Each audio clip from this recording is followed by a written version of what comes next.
ជីវិតទាហាន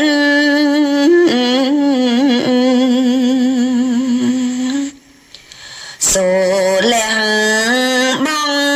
ប្រាន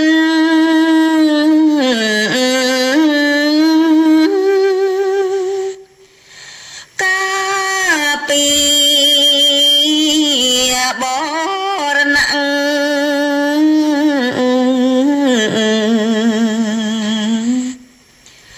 ដែនដីឲ្យបាន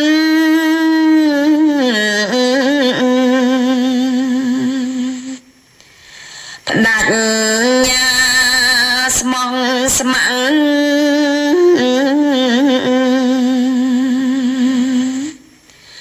ខេមរាតកាងកាន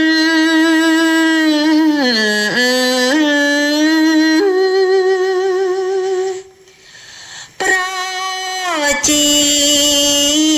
គ្រប់ប្រាន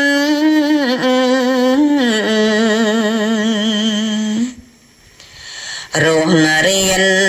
បានសុខ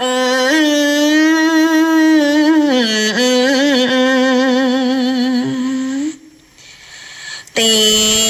ហានឈានមុខ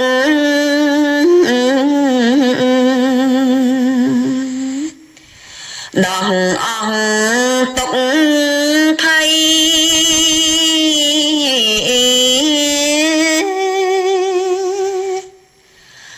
លុកទឹកកាត់ព្រៃ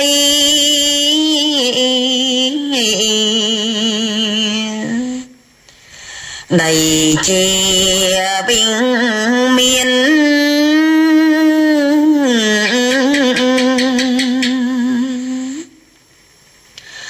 ត្រង់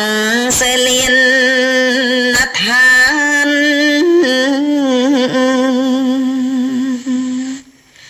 ជាផ្ទះឬស្ពាន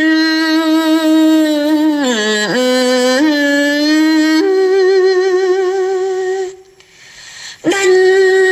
ចោលឆ្លៀនពៀន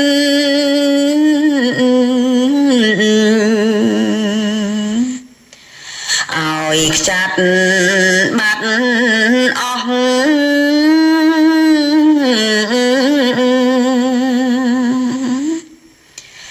យើងជាទាហាន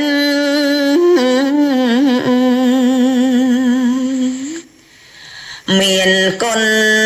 ក្រាំងក្រៃ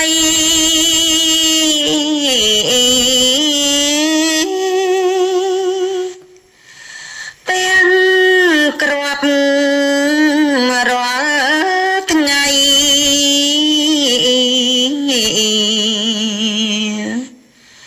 ជូនជាតិខេមរា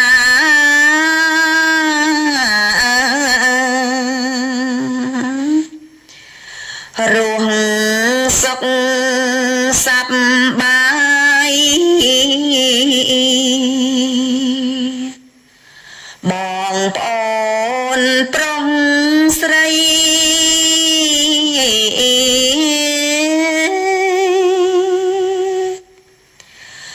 លើភពផែនដី